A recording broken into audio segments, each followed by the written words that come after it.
মহানগৰীৰ ৰেডিশ্যন ব্লুৰ হত্যাকাণ্ডৰ মূল অভিযুক্তক আৰক্ষীৰ জিম্মালৈ প্ৰেৰণ 7 দিনৰ আৰক্ষীৰ জিম্মালৈ প্ৰেৰণ কৰা হৈছে 2 অভিযুক্তক পুনৰবাৰ জনাইছো মহানগৰীৰ ৰেডিশ্যন ব্লুত সংঘটিত হৈছিল এটা ভয়ংকৰ হত্যাকাণ্ড এজন যুৱক আৰু এগৰাকী যুৱতীৰ বিৰুদ্ধে উঠিছিল এই ভয়ংকৰ অভিযোগ এজন যুৱকক হত্যা কৰাৰ এক ভয়ংকৰ অভিযোগ উত্থাপন হৈছিল এগৰাকী যুৱতী আৰু এজন যুৱকৰ বিৰুদ্ধে আৰু সেই অভিযোগৰ ভিত্তিতে এতিয়া যুৱতীগৰাকীক আৰু যুৱকজনক আৰক্ষীৰ জিম্মালৈ 7 দিনৰ আৰক্ষীৰ জিম্মালৈ প্ৰেৰণ কৰাৰ খবৰ আহি পৰিছে এই মুহূৰ্তত হাফ প্লেট আছে দেখুৱাবলৈ যত্ন কৰিম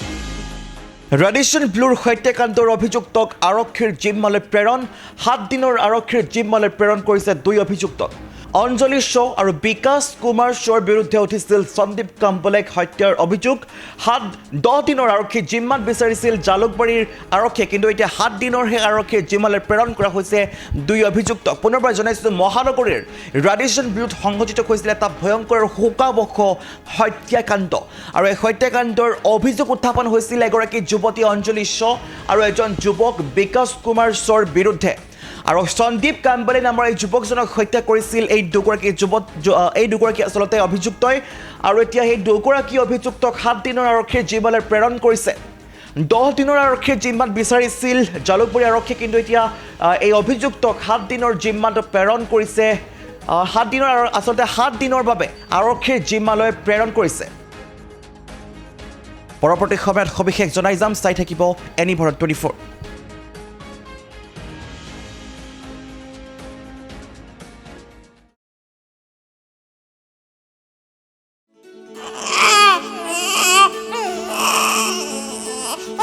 অভিনন্দন আপোনাৰ এজনী ছোৱালী জন্ম হৈছে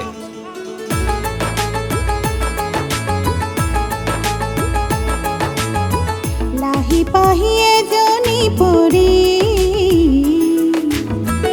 আহিলে ঘৰখন উজলি